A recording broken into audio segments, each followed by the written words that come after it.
Honorable député Ousmane Thiam, tête de liste département Kébémer. alors ban situation moo nekk fii ci biir assemblée nationale. waaw assemblée bi ñu ngi xaar ouverture session bi le bureau de séance moom la ñu war a installé mooy ki nga xam ne moo gën a âgé ak ki gën a nekk xale moom mooy le bureau de séance moom lañ nekk di xaar pour entamer l'ouverture de la première session de la 4e législature. waaw honorable par rapport ak li nga xam ne moom jot nañ ko ci par rapport ak li nga xam ne moo bloqué li nga xam ne mooy vote yi wala waxtaan bi ndax mun ngeen ci dellu tuuti. waaw xam nga état major politique yi ñu ngi waxtaan parce que xam nga assemblée bi ni mu demee nii après vote bi ñëpp xam nañ ni concertation ak waxtaan du si mën a ñàkk ndax kenn amu ci doole joo xam ne di nga la fi daan xew daan na dina fi mën a xew kon nag waxtaan wi dañ ko tàmbali.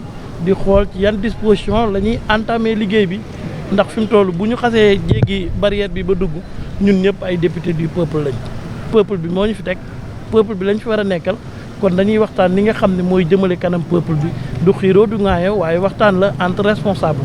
su ma la déggee ni député ay député peuple ngeen mooy fu mu toll nii est-ce que député yi dégg nañu li peuple bi li leen peuple bi sas comme liggéey. waaw dégg nañ ko ndax ñun wàllu Sénégal. ñun am nañ candidat boo xam ne jàpp nañ ni moo am profil bi gën a baax ci assemblée nationale bi muy Lamine Thiam. le président Lamine Thiam. am na kuy faral di wax ni bu ñu dajalee woon député wàllu yeewi yëpp ci biir centre bi fay lamp yi moom bu taalul lamp yi kenn du ko taal.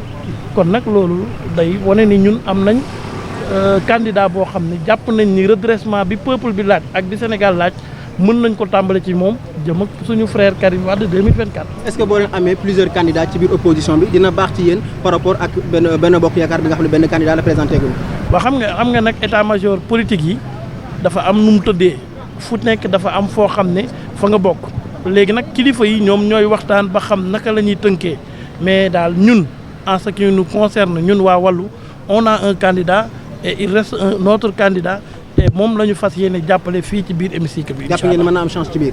waa jàpp nañ sax ni nag bu ngoonee mën nañoo taal gyrophare yi jëm Kébémer nag am gannaaw ba ñu amee président de la république muy maître Abdoulaye Wade tey ñu am président de l' assemblée nationale mu tudd Lamine Thiam bu ko defee ñu invité leen yéen journalistes yëpp ngeen fekk suñu Kébémer ñu jubilé bu soobee yàlla. waaw tabu Lamine Thiam boobu noonu ci lan nga ko teg ci expérience la wala nu mu bokkee ci parti bi nga xam ne mooy parti bu mag bi di PDS. dañ ko teg ci ñetti mbir dañ ko teg déjà ci assiduité ndax Lamine Thiam nit ñi dañuy faral di wax ne parti bi table bi yaatu woon na lool waaye demoon na ba wéet ci moom kese loolu rek benn critère la bi ci des moom moo fi nekk 12 ans questeur ci législature PDS yëpp génn ci assemblée nationale weex tàll amul kenn ku ko mën a joxat bi beneen bi nga xam ne nag moo mujj mooy Kébémer dañ ko jox bopp parce que ñetti mandat yoo xam ne askanu Kébémer dañuy dajaloo jox ko bopp kon nag kooku jàpp nañ ni tey moom mooy le meilleur profil pour jiite assemblée nationale. wax nga ko sànq mu nekk questeur pendant 12 ans est-ce que te assemblée changé wutoon ci législature yi jàll est-ce que jàpp nga ni tey jii ak expérience am mën na changé dara ci assemblée nationale vu 13e législature bi ni mu meloon. waaw parce que dañu jàpp ne ba mu nekkee questeur liggéey na fa liggéey bu mucc ayib ñu jàpp ne bu ñu ko joxee présidence bi la mu defoon ci questure bi moom lay def ci présidence assemblée nationale bi su ko defee lañ ko doon séentu si moom te ñun ñi nekk ak moom dëkk ak moom xam ni muy liggéeyee xam méthode am xam amuñu sikk ne moom mooy le meilleur profil te changement yi peuple bi di aspirer au niveau de l'hémicycle en tout cas moom mooy le meilleur candidat. D'accord ndax mën nga ñu résumer ci français un résumé en français par rapport à tout ce qui se passe actuellement au sein de l'Assemblée nationale. Oui, nous avons débuté la première session ordinaire qui est convoquée par le président de la République au vu de l'article de la Constitution, mais les états-majors politiques sont en train de se voir, de se concerter. Vu la configuration actuelle de l'Assemblée nationale, les maîtres mots aujourd'hui dans l'hémicycle, c'est la concertation, parce qu'il n'y a pas de majorité absolue.